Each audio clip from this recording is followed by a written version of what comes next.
Oke, selamat malam semuanya. Assalamualaikum warahmatullahi wabarakatuh. Waalaikumsalam warahmatullahi wabarakatuh.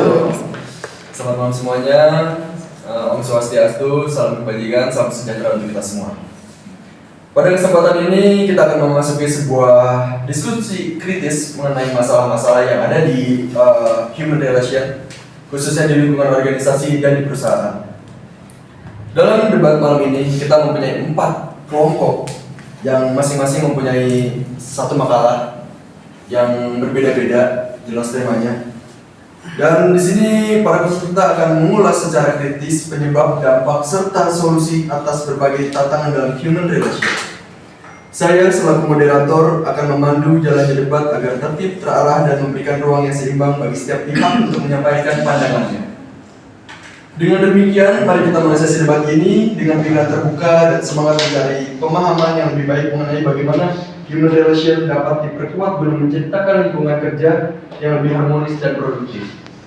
Baik, mungkin saya di sini akan menyebutkan tema-tema dari masing-masing kelompok, yaitu di kelompok 1 kita mempunyai dampak positif dan negatif dalam perspektif iklim komunikasi organisasi.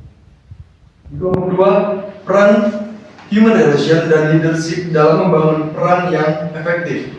Kelompok 3, peran komunikasi virtual dalam membangun human relation di lingkungan organisasi modern. Dan kelompok 4, kelompok terakhir, human relation di dalam kepemimpinan untuk meningkatkan solidaritas dan efektivitas. Baik, mungkin di sini saya ingin bertanya ke kelompok 1, dampak positif dan negatif dalam perspektif iklim komunikasi organisasi. Baik, bisa dijelaskan atau ada pertanyaan dari kelompok lain mengenai dampak positif dan negatif dalam perspektif iklim organisasi? Kelompok 1. Interupsi. Baik. Izin bertanya, kami dari kelompok 4. Di sini saya ingin bertanya tentang dalam banyaknya organisasi, entah itu di pekerjaan, lingkungan sekolah ataupun di kampus. Dalam banyak organisasi, komunikasi terbuka mungkin sering digadang-gadang sebagai sebuah solusi. Keterbukaan adalah satu kunci yang penting dari sebuah solusi. Tapi, apakah keterbukaan itu benar-benar menjadi sebuah solusi yang benar-benar terpecahkan, atau sebenarnya karyawan atau kita sebagai anggota hanya berani bicara ataupun berani melontarkan kalau pendapatnya sejalan dengan atasan atau ketuanya? Oke, baik. Pertanyaan untuk kelompok siapa? Kelompok 1. Kelompok 1. Baik, dari kelompok 1 ada jawaban dari pertanyaan saudari Daniela. Silakan jika ada. Oke, bagaimana? Jika ada jawaban? Tadi apa pertanyaannya? Jadi, apakah keterbukaan di dalam sebuah organisasi ini sebagai solusi yang benar-benar tepat, atau justru malah menjadi bumerang bagi anggotanya atau bawahannya, karena karyawan sejatinya hanya berani berbicara ataupun satu pendapat jika atasannya itu memiliki pendapat yang sejalan dengan para anggotanya. Jadi ya, apakah keterbukaan ini benar-benar menjadi solusi ya di dalam sebuah perusahaan lah kayak gitu. Betul. Menurut saya itu nggak selalu ya. Tapi dalam banyak situasi keterbukaan ini tuh termasuk faktor yang sangat penting. Namun harus tetap memiliki batas dan juga strategi yang benar ya tentunya. Yang pertama itu tuh keterbukaan itu biasanya membuat karyawan menjadi merasa kayak dihargai, terus juga merasa dipercaya dan lebih dianggap lah di dalam perusahaan tersebut, ya kan? Jadi dianggap kehadirannya di perusahaan tersebut. Nah, tapi keterbukaan ini tuh juga harus strategis, bukannya tanpa batas gitu ya. Karena ada hal-hal yang nggak boleh dibuka sepenuhnya, kayak misalnya data finansial sensitif, terus ada juga rencana strategi rahasia, ada juga informasi personal karyawan, konflik internal yang belum selesai, sama ada beberapa kebijakan-kebijakan yang masih diperdebatkan dalam manajemen seperti itu. Makanya ada intinya keterbukaan ini tuh tetap punya batasannya seperti itu. Jadi nggak benar-benar gamblang harus misalnya karyawan harus tahu semuanya kayak gitu, karena kan tetap ada bagian-bagiannya seperti itu. Terus Jadi intinya kalau misalnya intinya ya keterbukaan itu tadi kan solusi apa bukan gitu. Intinya kalau misalnya dilakukan secara terukur dan mendorong komunikasi dua arah itu mungkin iya gitu. Terus tapi kalau diterapkannya tanpa batas dan tanpa etika, apalagi tanpa pertimbangan jenis informasinya, itu mungkin bukan suatu solusi seperti itu. Boleh nanti. Lantas kalau misalkan masalah tersebut datangnya dari internal masing-masing anggota, itu bagaimana caranya? Masalahnya Iya. Jadi masalah itu dari masing-masing anggota satu dengan anggota dua, karyawan satu dengan karyawan dua, itu bagaimana solusinya? Karena kan memang membutuhkan pasti keterbukaan, tapi mereka masing-masing mempunyai pegangan teguh yaitu privacy. Oke, baik, mungkin dari kelompok satu yang lain anggotanya ada yang mau membantu Gia untuk menjawab pertanyaan dari Daniela, silakan. Bisa dijawab, mungkin kalau misalnya itu lebih ke masalah personal kali ya. Jadi mungkin akan dari perusahaan akan mengarahkan untuk lebih menyikapi dengan melakukan meditasi untuk dua orang tersebut gitu, biar ketemu nih kenapa sih bisa terjadi konflik di antara dua ini meskipun memang tidak ada keterbukaan gitu kan. Jadi kita nggak terlalu ikut campur, tapi juga memberikan solusi untuk mereka menemukan solusi dari masalahnya mereka sendiri gitu. Kuncinya meditasi. Iya, meditasi. Oke, terima kasih. Baik, terima kasih dari Daniela dan Fiza dan Pia. Oke, jika ada pertanyaan yang lain silakan yang ingin dilontarkan. Ya, mohon maaf, Daniela dari kelompok berapa? Kelompok 4. Kelompok 4, baik. Mungkin dari kelompok 2 atau kelompok 3 ingin menyampaikan pendapatnya atau pertanyaannya mengenai kelompok yang lain, silakan. Di sini kelompok 2 mempunyai peran tema peran HR atau Human Relations dan Leadership dalam membangun peran yang efektif. Kelompok 2 mana? Baik. Jika ada pertanyaan untuk kelompok 2 silakan. Izin untuk kelompok 2, saya Reza dari kelompok 4. Sini makalahnya itu tentang peran HR atau Human Relation dan kepemimpinan dalam hubungan kerja yang efektif. Maksudnya ini kan si leadership atau pemimpin ini kan dan Human Relation ini kan saling berkaitan ya, dan memang harus seperti itu. Tapi kan kadang-kadang si pemimpin ini tuh nggak tahu ataupun 100% tahu tuh selak buluknya si anak buahnya ini ataupun karyawan-karyawannya. Jadi pertanyaannya, gimana sih strategi yang dapat dilaksanakan ataupun dilakukan oleh si leadership ini supaya memperkuat komunikasi dan solidaritas pada organisasi tersebut ataupun perusahaan tersebut? Oke, good question dari saudara Reza, terima kasih. Questionnya, pertanyaannya, bagaimana dari kelompok 2? Jika yang bilang, silakan. Oke, sebelum terima kasih pada moderator sudah mengalihkan pertanyaannya Reza kepada kelompok kami. Dan sebelumnya juga terima kasih pada Reza sudah bertanya, tapi mohon maaf untuk pertanyaan boleh diulang karena kita kurang memahami betul nih untuk dari Oh, boleh. Oke, langsung pada intinya, gimana sih strategi yang bisa dilakukan oleh perusahaan ataupun si pemimpin ini supaya memperkuat komunikasinya dan solidaritas pada perusahaan tersebut ataupun organisasi tersebut agar kuat pada organisasi atau perusahaan ya. untuk memperkuat komunikasi. Saya lebih biar lebih solid gitu. Ya, baik, mungkin bisa langsung dijawab, Fitri, silakan. Bentar ya. Kalau untuk saya pribadi untuk tanggapan tersebut, tadi kan tanyakan intinya kan bagaimana strategi memperkuat komunikasi ke organisasi ataupun juga perusahaan. Sebenarnya itu ada banyak cara, cuman kalau untuk dari saya pribadi, dari pengalaman saya untuk memperkuat komunikasi tersebut, pastinya satunya ada keterbukaan antara satu sama lain. Maksudnya dia yang dimaksud itu adalah kayak misalkan sesama anggota divisi atau juga subdivisi.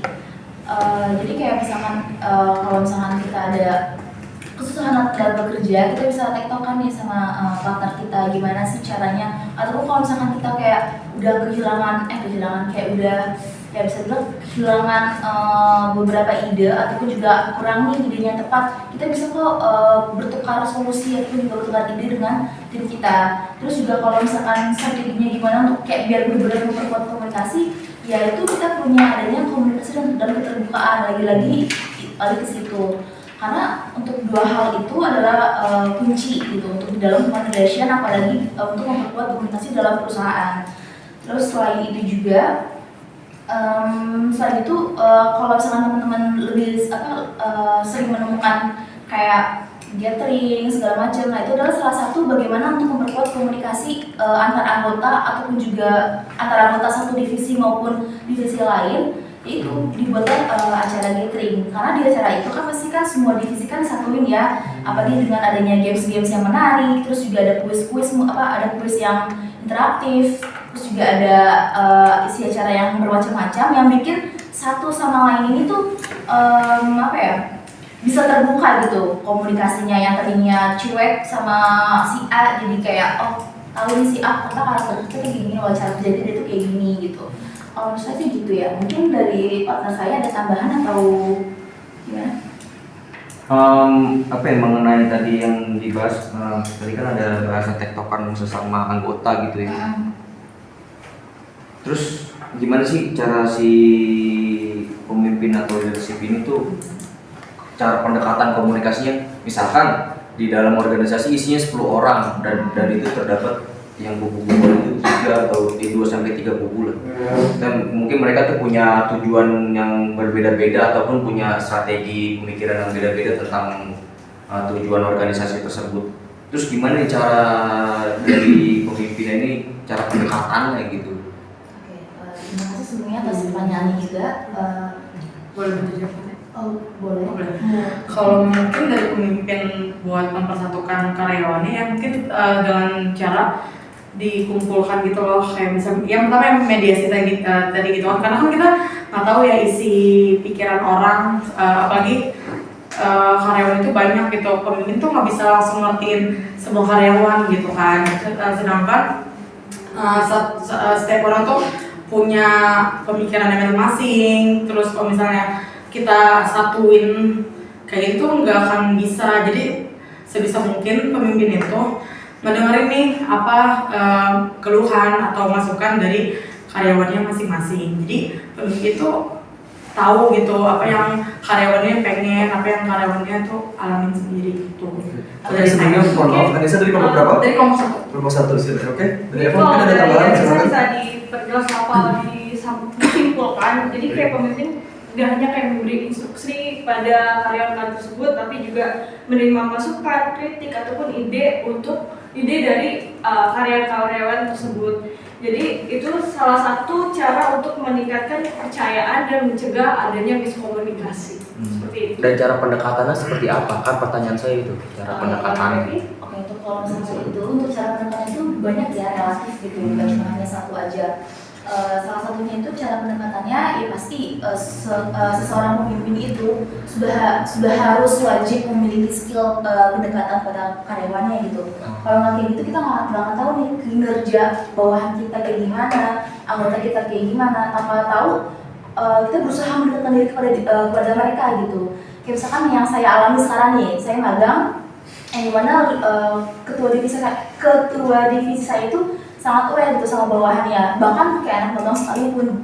Jadi memang dari akan kesadaran dari leadernya atau ketuanya, terus juga akan kesadaran dari tim-timnya sendiri nih bagaimana, walaupun misalkan tujuannya sama tapi caranya berbeda-beda, itu kalau misalkan tidak mengganggu atau tidak mengganggu sebuah job desk pekerjaan, seharusnya itu tidak masalah ya. Apalagi tadi kan ada pembahasan di mana Reza bilang kalau misalkan bagaimana kalau di dalam sebuah organisasi tersebut terdapat kubu-kubuan atau kayak circle-circlean. Sebenarnya hal itu bisa dibilang wajar karena mungkin untuk komunikasinya itu lebih dapatnya di teman terdekat ini aja gitu. Cuman kalau misalkan untuk yang kayak mungkin kalau untuk ke arah yang negatif itu mungkin udah bisa bisa langsung ditegur mungkin gitu, atau kayak bisa dikasih peringatan semacam itu gitu. Jadi kalau misalkan untuk strateginya gimana, itu balik lagi bagaimana kondisi di lapangannya gitu, karena setiap kondisi lapangan itu kan berbeda-beda ya. Kita nggak bisa kayak ngomongin A, tapi pada faktanya pada saat kita merealisasikan hal tersebut itu tidak sejalan gitu Reza. Mungkin itu aja sih dari saya. Mungkin ada tambahan atau dari teman-teman. Oke, baik, terima kasih Reza, terima kasih Eva, dan terima kasih Anissa. Mungkin dari kelompok lain ada yang ingin menyangga? Kayak saya mau bantu memperjelas lagi lah dari pertanyaan. Oke, silakan Reza. Misalnya pendekatan itu melalui apa sih? Tadi gini soalnya melalui apa sih gitu kan. Oke, silakan. Mungkin kalau pendekatan antara karyawan sama manajer, apalagi yang kelihatan kubu-kubuan nih, mungkin dari manajer bisa komunikasi langsung, mungkin by personal, antara individu si karyawan-karyawan ditanya apa sih masalahnya, kenapa sih bisa bincang-bincang, kenapa kalian bisa kubu-kubuan. Nah dari situ kan bisa ditarik kesimpulan, kira-kira masalah apa aja nih yang bisa diambil dari mereka semua. Disatukan, kalau udah selesai mungkin bisa di briefing, lalu kita mulai tanya gimana solusinya. Kalau ngomong face to face mungkin lebih nyaman ya, tapi nggak yang maksudnya nggak yang akhirnya nanti di pojokin satu sama lain dan segala macam. Kita semua di breakdown dari mulai masalahnya sampai jalan keluarnya, kita kasih solusinya kalau sebagai manajer. Nah sebagai karyawannya juga nggak boleh terlalu egois. Kita juga harus kalau misalnya saya dari sisi karyawan, kita juga harus mengetahui kayak nggak semua orang itu menyadari kekurangannya. Jadi mungkin ada orang yang sadar, ada orang yang kurang tapi dia nggak sadar sama kekurangannya. Jadi ya memang harus dikasih tahu gitu. Nah terus kalau misalkan udah selesai, mungkin kita bisa sebagai manajer, mungkin manajer itu bisa kasih tahu dari basic pengalaman dia selama dia menjadi seorang manajer atau selama dia menjadi pekerja yang otomatis mungkin lebih tinggi dan lebih banyak nih pengalamannya dari karyawan, karena dia bisa menjadi seorang manajer itu pasti kan ada banyak evaluasi dari dalam dirinya dia ketika dia menjadi mulai dari karyawan sampai akhirnya jadi manajer. Dia bisa tuh kasih tahu pengalaman dia sebagai pekerja selama dia bekerja. Saya dulu juga kayak gitu kok sama teman saya misalnya. Saya juga mengalami kekurangan komunikasi karena mungkin karena partner saya kurang tidak komunikatif atau sayanya yang malah kurang mengerti dia, di mana cara kita berdua berkomunikasi itu kurang. Nah dari situ misalkan kita udah kasih tahu nih, kita udah pendekatan melalui coaching ya, kita udah ngasih tahu dia, kita bisa evaluasi nih. Misalkannya mereka semua udah mengerti, udah paham dan udah yakin kayak iya saya bisa nih menerapkan apa yang ada yang bapak atau ibu manajer jelaskan kepada kita. Nah kita akan terapkan, mereka udah baikan, mereka udah gak kubu-kubuan lagi. Nah dari situ kita bisa tarik evaluasinya sebagai manajer. Kita evaluasi, oh ternyata komunikasi mereka sudah membaik ya karena kita dari awal udah nge-briefing, kita dari awal udah mencari masalahnya itu di mana, masalahnya itu apa. Kalau udah dikumpulin, udah diselesain, nah baru bisa kita tarik evaluasi. Mudah-mudahan kedepannya lagi bisa diperbaiki dan dijadikan inovasi supaya mereka semua bisa terus berkembang. Oke, baik. Jawaban yang bagus ya dari kelompok-kelompok lain ini juga yang ingin ikut membantu menjawab. Di sini berarti kesimpulannya harus mempunyai atasan yang adaptif terhadap karyawan atau terhadap bawahannya ya. Oke. Apa ada lagi? Oke, terima kasih untuk Reza, Mbak Ais, Fahri, dan Bia telah memberi tanggapan dan pertanyaan cukup bagus mengenai peran komunikasi virtual. Di sini kita akan membahas mengenai selanjutnya human relation di dalam kepemimpinan dan untuk meningkatkan solidaritas dan efektivitas dari kelompok 4. Nah, di sini ada mungkin pertanyaan dari kelompok 1, 2, 3 atau mungkin ada yang ingin bertanya dari sebelah kanan saya, silakan dari saudara Arul, Rido, Jamal atau dari sebelah kiri saya. Ya, Arul mau nanya. Izin bertanya. Ya, silakan Arul dari kelompok berapa? Kelompok 1. Kelompok 1 silakan. Kalau menurut kelompok bagaimana dampak hubungan interpersonal positif dalam kepemimpinan terhadap solidaritas dan mutu kerja? Terima kasih. Baik. Silakan bisa dijawab mungkin dari kelompok 4. Ini dari pertanyaan ini efek samping ya, efek samping personal positif. dalam kepemimpinan terhadap solidaritas dan hasil kerja pada suatu perusahaan gitu ya. Ya itu bisa jadi cara ataupun salah satu untuk menciptakan ya suasana kerja yang harmonis ataupun saling mendukung satu sama lain. Juga bisa memperkuat solidaritas antar anggota, terus bisa bikin mereka itu lebih aware ataupun semangat ya. Terus juga mereka ini jadi lebih bertanggung jawab atas kerjaan mereka gitu. Nah kalau pada akhirnya sih mutu kerja ini tuh meningkatkan secara signifikan ya, saudara Arul. Seperti itu aja sih kalau misalkan hubungan interpersonal positif itu dalam mutu kerja. Oke, mungkin dari kelompok yang lain silakan ada. Izin menambahkan, itu kan konteksnya ini komunikasi interpersonal yang dimana kita itu berkomunikasi secara langsung dengan individu yang lain ataupun satu orang ataupun dua orang. Maka dari itu kan pasti dampaknya itu lebih efektif lagi karena kan kita melakukan namanya pendekatan, kita melakukan secara ngobrol secara langsung nih tanpa ada batasan, jadi kayak lebih tersampaikan aja apa yang kita mau, pesan yang kita ingin sampaikan atau poinnya itu apa gitu. Dan dari konteks komunikasi interpersonal itu juga bisa dapat memecahkan sebuah masalah gitu, dari konflik internal, eksternal gitu banyak. Dan juga meningkatkan solidaritas tadi, melakukan pendekatan. Terima kasih. Oke, baik, terima kasih Daniela untuk jawabannya. Oke, mungkin saudara Indri ingin menambahkan jawaban. Tanya sih sebenarnya.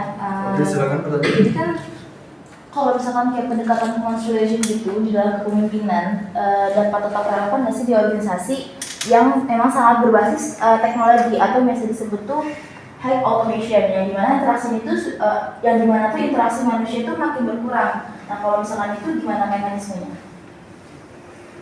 Itu baik, ini berkelompok. Boleh ulang lagi poinnya. Oke, poin itu kayak apakah pendekatan constellation dalam kepemimpinan dapat tetap relevan di organisasi yang sangat berbasis teknologi, atau yang bisa disebut itu adalah high automation, yang dimana interaksi manusia itu makin lama makin berkurang. Terus juga kayak gitu cara mekanisme itu bagaimana?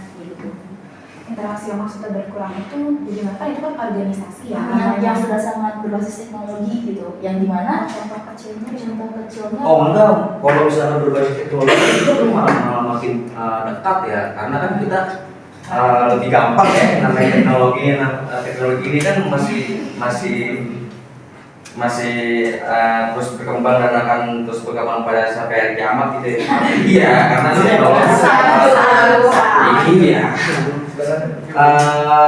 Justru itu nggak bakalan mengurangi ya, maksudnya efektivitas si XR ini ataupun human relation, justru malah membantu mempermudah juga, karena kan kita nggak perlu duduk begini nih untuk diskusi, kita baik teknologi aja, gampang gitu. Teknologi berarti kalau misalkan apa sih tadi ada apa ya pendapat dari Bais yang dimana kan bisa aja nih kita tuh apa ya kesulut emosi gitu, terus juga kadang kan apa yang tadi dibilang sama Naza kan kayak kita ngetiknya apa, terus juga yang diterima sama lawan kita tuh apa gitu. Nah itu canggihnya teknologi itu udah menyiapkan fitur-fitur yang bisa membaca, sudah si pengirim itu bisa tahu maksudnya dari si penerima gitu, atau sebaliknya si penerima itu udah tahu dari maksud dari si pengirim gitu. Jadi intinya tidak mengurangi translation ya dong. Atau gimana? Malah tetap enggak. Malah memperkuat sih. Ya. Karena kan nggak harus di WhatsApp juga kan. Harusnya kan udah ada Zoom, ada Zoom Meet juga kan, atau yang lainnya. Jadi kalau menurut saya ya itu nggak akan mengurangi, karena iya benar udah yang dibilang Reza, malah memperkuat. Apalagi teknologi zaman sekarang tuh makin canggih gitu kan, nggak cuma WhatsApp, terus juga sekarang banyak yang live itu juga ada termasuk menyampaikan juga sih. Lebih ekspres ya. Benar. Teknologi itu kan bukan cuma dari teks ya. Yang saya sampaikan itu kan dari teks. Karena tadi Mas Farid kan pertanyaannya kalau misalkannya ada konflik internal. Kan nggak mungkin ada konflik internal jempol. Sama aja. Dia itu mau langsung Kesel juga gitu.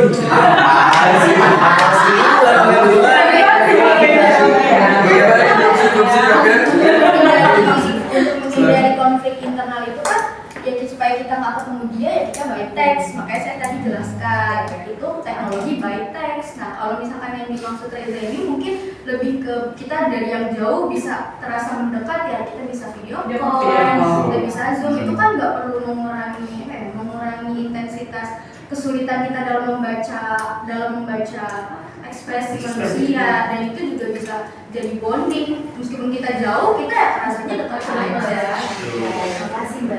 Karena ada berbasis komunikasi secara langsung ya Indri ya. Dan tadi Reza bilang ya teknologi itu akan terus berkembang, terus meluas. Betul. Oke, terima kasih Mbak Ais atas tambahannya. Mungkin dari Daniela tadi ingin menambahkan.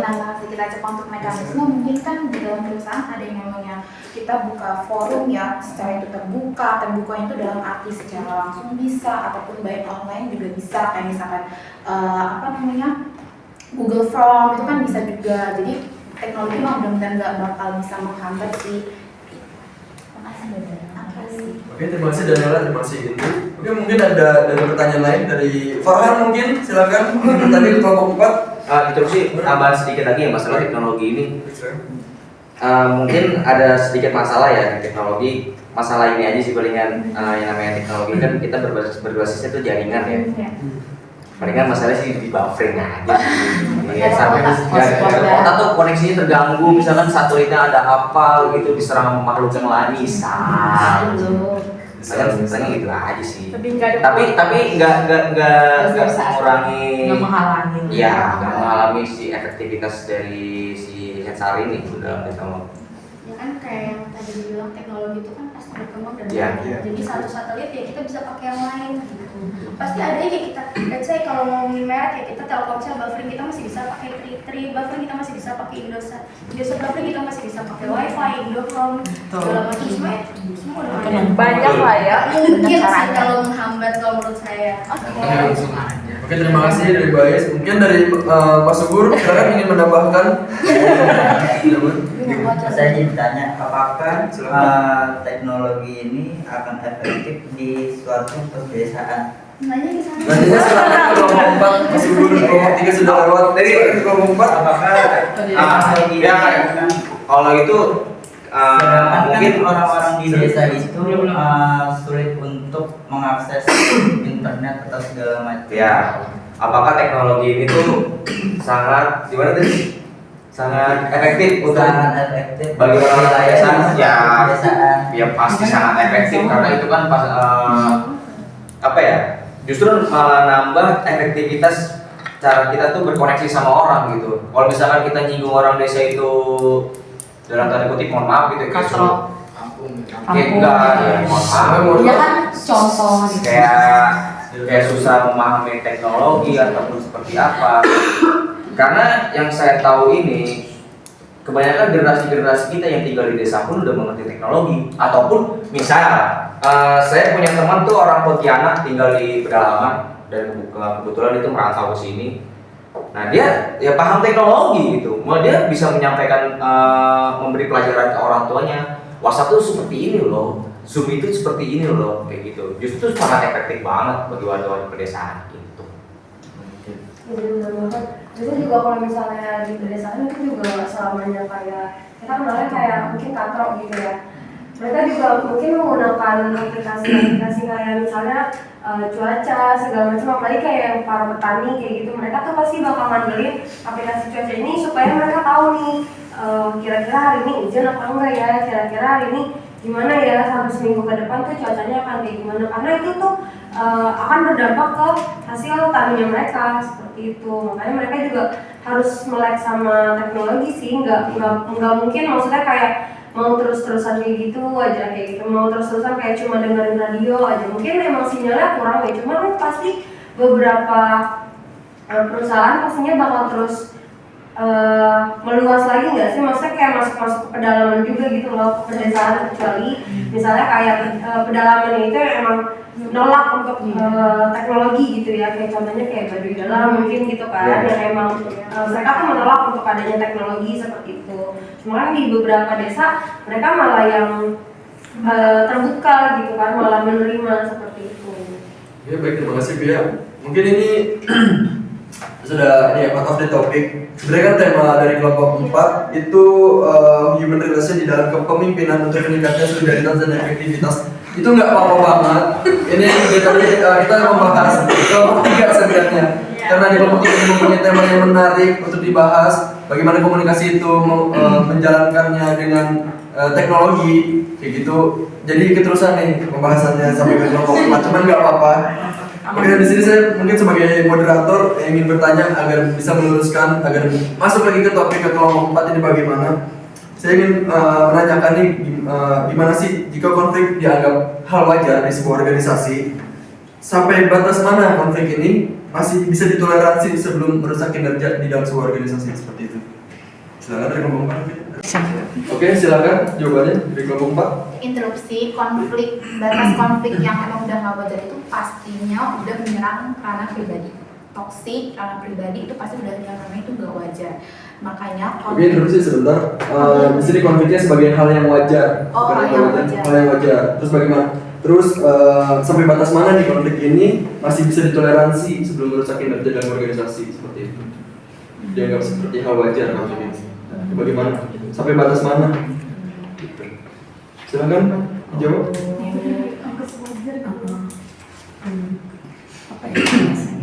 Mungkin ada di kelompok lain. Ini di kelompok lain ada tambahan. Ini maksudnya contohnya Iya. Bisa langsung. Mungkin konflik yang masih di dalam batas wajar itu konflik yang fungsional gitu ya, maksudnya kayak yang nggak apa sih namanya, nggak bener-bener konfliknya tuh personal gitu, maksudnya menyerang pribadi. Kan kalau misalnya kayak di suatu perusahaan misalnya pasti adalah suatu konflik gitu ya, misalnya entah salah paham sama beberapa kerjaannya seperti itu, ada yang kayak salah paham sama bagian-bagian yang sebenarnya ini bukan bagian gue nih, tapi kok jadi gue yang ngerjain kayak gitu. Terus malah ujung-ujungnya tuh malah bawa ke pribadi kayak gitu. Kan gini malah mungkin masalah pribadinya itu tuh udah nggak bisa ditoleransi sih menurut saya ya. Terus udah gitu yang bikin kerjanya tuh malah jadi kayak nggak fokus kayak gitu, jadi memperlambat pekerjaan seperti itu. Selagi nggak nyampe ke tahap itu sepertinya kayak masih di batas wajar ya, maksudnya masih konflik-konflik ya biasalah kayak gitu, yang masih bisa di tanggung berdua kayak gitu.